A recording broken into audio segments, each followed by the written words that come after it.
So, ఇప్పుడు మీరు చూస్తున్నారు చూడండి. ఇది హోటల్. ఇది కొండల మధ్యలో ఒక పల్లెటూరులో బుక్ జేశాను. Wooden cottages. ఇక్కడ నుంచి డ్రోన్ ఎగిరేశాను. ఇది కనిపిస్తున్న ఏరియా మొత్తము రిసార్ట్. ఆల్మోస్ట్ ఒక 10 వుడెన్ హౌసెస్ ఉన్నాయి.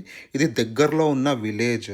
విలేజ్ మధ్యలో ఒక చర్చ్ ఉండే. చాలా బ్యూటిఫుల్ ఉంది. ఇది నేను డ్రోన్ వీడియో తీశాను. ఈ వీడియో ఎండింగ్‌లో దాని లింక్ పెడతాను. మీకు ఇంట్రెస్ట్ ఉంటే చూడండి. నమస్కారం అండి. నా పేరు రవి. నేను జర్మనీలో బెర్లిన్ సిటీలో ఉంటాను. సో, ఇప్పుడు మేము సౌత్ జర్మనీకి రోడ్ ట్రిప్ ప్లాన్ చేశాము. సౌత్ జర్మనీ దగ్గర అన్ని కొండలుంటాయి. ఆ కొండలు దాటుకొని ముందుకెళ్తే స్విట్జర్లాండ్ దేశము. సో, ఇమాజిన్ చేసుకోండి ఇక్కడ ఎంత బ్యూటిఫుల్ ఉంటదో. ఇప్పుడు మీరు చూస్తున్నది German highway. Usually German highways 4 lanes ఉంటాయి.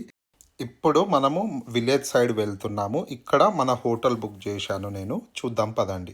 సో, సౌత్ జర్మనీలో చాలా పాపులర్ అట్రాక్షన్స్ ఉన్నాయి. అయితే ఇక్కడున్న హోటల్స్ చాలా ఎక్స్‌పెన్సివ్ ఉంటాయి. సో, మేమేం చేశామంటే కార్‌లో వచ్చాం కాబట్టి కొంచెం దూరం ఇంటీరియర్ వెళ్తే ఒక పల్లెటూరులో కాటేజెస్ ఉన్నాయి. సో, ఇక్కడ మేము బుక్ చేసుకున్నాము. ఈ కాటేజెస్ ఏంటంటే రూమ్‌లో అన్ని ఫెసిలిటీస్ ఉంటాయి except toilet. Toilet shared toilet ఉంటుంది. సో, ఇది మన హోటల్ రిసెప్షన్. అల్మ్ డొరాడో హోటల్ ఇది. అడ్రస్ ఇక్కడ మెన్షన్ చేశాను. మీకు ఇంట్రెస్ట్ ఉంటే చూడండి. ఇక్కడ నుంచి వ్యూ మాత్రం అమేజింగ్ ఉంది. ఈ హోటల్ పక్కనే ఒక క్యాంపింగ్ సైట్ కూడా ఉంది. సో, క్యాంపింగ్ ఇంట్రెస్ట్ ఉన్న వాళ్ళు ఇక్కడికి రావచ్చు. ఇవి కంటైనర్స్, టాయిలెట్స్ తర్వాత చూపిస్తాను. And through out the year only నవంబర్లో మాత్రమే క్లోజ్ చేస్తారంట. ఒక్క రోజుకి €75 పే చేశాను. సో, ఏరియా పరంగా చూస్తే ఇది ఒక మంచి రేట్ వచ్చింది. ఇవాళ 1 నైట్ ఇక్కడ ఉండి ఇక్కడ కొంచెం లోకల్లో కొన్ని లేక్స్ ఉన్నాయి, బ్యూటిఫుల్ లేక్స్. అవి ఎక్స్ప్లోర్ చేసుకొని తర్వాత మేము ఇంకా సౌత్ జర్మనీలో క్యోనిగ్సీ అని ఇంకా కొన్ని ప్లేసెస్ ఉన్నాయి అన్నట్టు, అక్కడికి తీసుకెళ్తాను మిమ్మల్ని. ఇప్పుడు మీకు ఒకసారి హోటల్ రూమ్ చూపిస్తాను. అండ్ నా పర్సనల్ రికమెండేషన్, నాకైతే ఈ ప్లేస్ నచ్చింది. చాలా పార్కింగ్ స్పేస్ ఉంది. ఇప్పుడు మీకు చూపించింది హోటల్ ఫ్రంట్ సైడ్. ఇప్పుడు హోటల్ బ్యాక్ సైడ్ కూడా పార్కింగ్ ఉంది. సో, ఫైనల్లీ మన రూమ్ దగ్గరకు వచ్చేసాము. ఇది వింటర్ అయిపోయింది. సో, సన్లైట్ చాలా బాగుందన్నట్టు. ఈవినింగ్స్ ఇక్కడ బయట కూర్చుంటే మంచి ఫీలింగ్ ఉండే. అండ్ నేను మార్నింగ్ కూడా ఎర్లీగా లేచి బయటకు వచ్చాను. ఎంత ఫ్రెష్ ఎయిర్ ఉండే, భలే అనిపించింది. సో, చూడండి ఇదంతా కార్ పార్కింగ్ ఏరియా. అక్కడ వెనకాల కార్లు కనిపిస్తున్నాయి కదా వైట్, అది క్యాంపింగ్ లొకేషను.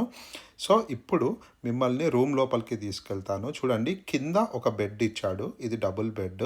ఒక ఫ్రిడ్జ్ ఉంది, కావాలంటే వాడుకోవచ్చు. ఇక్కడ ఏంటంటే కొంతమంది ఫ్రూట్స్ అవి ఇవి తెచ్చుకుంటారు. ఈ వుడెన్ హౌస్లో ఒక ఇంట్లో ఎలాంటి వస్తువులు ఉంటాయో అవన్నీ ఉన్నాయి ఎక్సెప్ట్ వండుకోవడానికి స్టవ్, ఒక సింక్ అండ్ టాయిలెట్.